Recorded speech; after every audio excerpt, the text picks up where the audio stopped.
내버려 내먹고 살아야 돼. 그게 무슨 말이냐면 서방복이 없다고 봐야 돼. 결혼을 하면서 썩 좋은 형국은 아니었어. 왜냐? 사주에 일부 종사를 못하든지 남편의 그늘이 없다고 나와요. 그늘이 있다고, 결혼을 했다고 한들 끝까지 못 가는 형국이다, 이렇게 보시면 됩니다. 그리고 이 사람 집안에 상문이 있네요. 집안에 상문이 있습니다.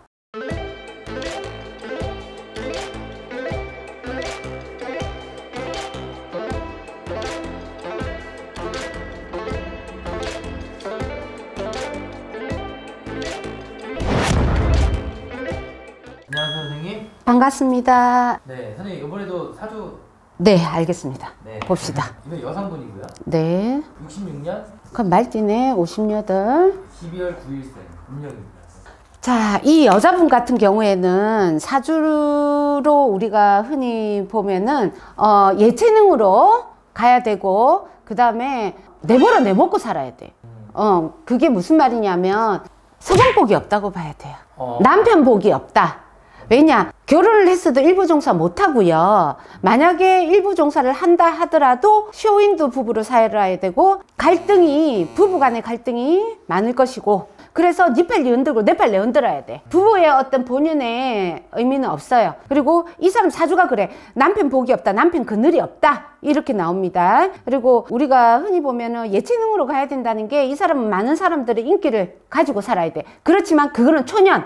이 사람이 40이 넘어가고 40 중반이 되면서 뭔가 모르게 내가 하던 일에 있어서 크게 빛을 못 본다, 이렇게 봐야 됩니다. 이 사람 연예인이에요? 연예인이죠. 네. 근데 이 사람은 어쨌든 음주가 아니고 가무, 노래 쪽으로 예체능을 펼쳐야 되는 사람이고, 그리고 이 사람 같은 경우에는 어떻게 보면은 결혼을 하면서 썩 좋은 형국은 아니었어. 결혼하면서 이 사람은 남편 가정도 안 좋아라, 그리고 시집과의 관계도 썩 좋지 않았고, 그리고 자식들하고도 나는 썩 좋다 소리는 못 하겠고요. 우리가 흔히 보면 이 사람이 종교가 불교든 기독교든 어쨌든 자기 촉이 굉장히 강한 사람이야. 그래서 중요한 거는 좀 뭔가 모르게 삶이 이렇게 고지식하게 사는 사람이 아니야. 자유분방하고, 이 사람 집에서 가만히 앉아가지고 살림 살아라면 못 살 사람이고, 남편 내줘라면 내줘 못하고, 내 잘난 맛에 살아야 되는 사람이야. 내 딱 깨놓고 말하면 내 잘난 맛에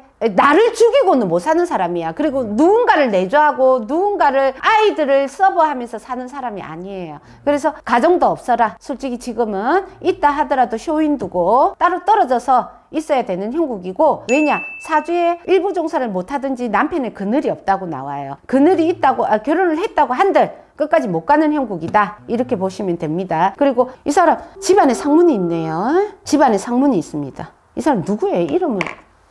원준희라는 연예인. 연예인? 네. 돌아가신 그 현미. 네네네네. 네. 그분의 며느리. 둘째 아들의 며느리라고 하시죠. 둘째 며느리. 저는 그 남자 둘째 아드님의 사주는 몰라요. 감독님도 저한테 안 불러줬고 모르는데, 이 둘째 아드님을 내가 연상을 해보면, 생각을 해보면 굉장히 고지식해. 그리고 굉장히 예민해. 굉장히 섬세해. 그래서 어떻게 보면은 인생이 지금까지 흘러오면서 이 둘째 아들이 뭔가 편안하게 흘러온 게 없어. 그리고 이분이 그러면은 올해 어쨌든 부모의 상문이잖아요. 올해, 내년, 후내년까지 이 사람 또한 마찬가지 건강 엄청 조심해야 돼. 잘못하면 나도 안 좋다 소리가 나와.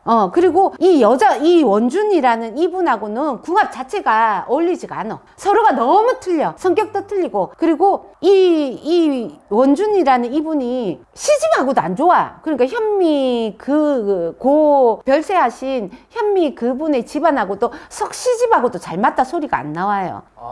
예, 안 나와요. 그래서 어떻게 보면은 가정적으로나 가족적으로 조금 뭔가 이질감이 있고 깨진 거는 오래전이다. 제가 볼 때는 그렇게 나와요. 조심스럽게. 처음에 남자복이 없다 하시잖아요. 네. 남자복이 없는데 그 남자로 따지면 또 여자복이 없는 거지. 그러니까 같은 사람끼리 만난 거지. 서로 복이 없는 사람들끼리. 네. 그리고 그 둘째 아드님을 제가 생각해보면 굉장히 외롭고 고독한 사람이야. 고지식하고 바른 사람이고 예민하다 보니까 이 세상하고는 안 맞는 사람이라고 봐야 돼요. 그리고 어떻게 보면 이 사람 올해 내년에 건강 엄청 조심해야 돼. 원준희 씨. 남편. 남편. 예, 그러니까 고현미 씨의 둘째 아들분 건강에 굉장히 안 좋을 거예요. 그리고 이 사람이 어떻게 보면은 몸에 칼을 말리는데 명을이어 가야 되는 수준이야. 제가 이 원준이를 보면은 그 남편이 나오는데, 그리고 또 현미 그분의 둘째 아들이라니까 제가 나오는데, 이 둘째 아드님이 사람은 좋고 굉장히 바른 사람이긴 하나 살아가는 삶이 뭔가 녹록치 않았다. 녹록치 않았고, 내가 부모의 그늘이 아니었으면 이 사람 벌써 내 삶이 없는 사람이야. 그만큼 인생이 안 풀리고, 그만큼 가정적으로도 별로 안 좋고, 내 일신으로 몸으로도 별로 좋은 게 없다. 안 풀릴 원인이 어디 있다고 보세요, 선생님? 사주도 있겠지만 애초에 제가 볼 때는 사주적으로 어떻게 보면 빌어줘야 되는 사람이고 풀어줘야 되는 사람이야. 왜냐? 조상의 기복이 굉장히 세다. 조상의 기운을 많이 가지고 있다. 이렇게 봐야 돼요.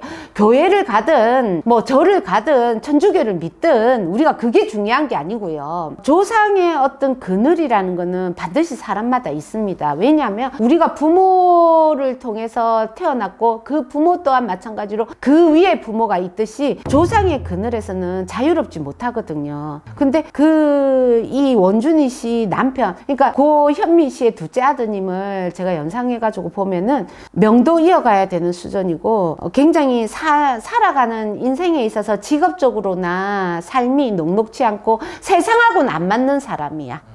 그러다 보니까 이 사람이 굉장히 바른 사람이고 고지식한 사람이다 보니까 세상과의 사람하고의 타협이 없어요. 그렇게 봐야 돼. 그래서 내가 볼 때는 살아가는 데 있어서 융통성도 약하고, 그리고 어쨌든 올해 상문이 들어오면서, 부모의 상문이 들어오면서 이 사람 내년에 어쨌든 건강으로도 위기가 온다, 이렇게 봐야 돼요. 왜 감독님이 심란해 하세요? 그러니까 안 좋은 얘기가 나오니까 그래도 심란해지긴 하는데, 그게 인생이고 그게 또 사람마다 가지고 있는 사주겠지요.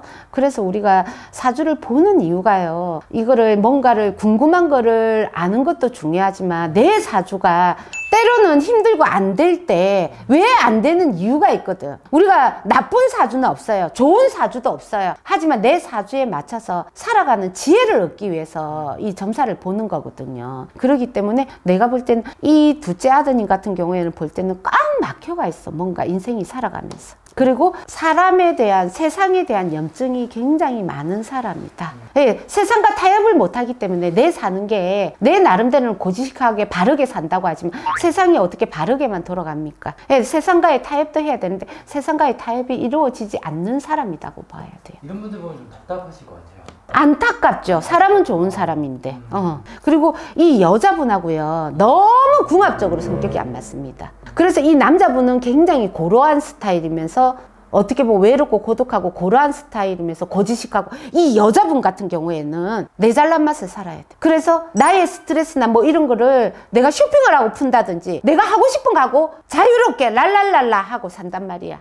자기가 이 뭔가 안 맞는 부분에 있어서는 나름대로 자기 나름대로 해소하는 부분이 있으면서 사는데, 이 남자분은 타협이 없단 말이야. 그러니까 힘들지. 그 두 분이 너무 안 맞아. 내가 볼 때는 옳게 살아가고 있다 생각을 안 합니다. 감사합니다, 선생님.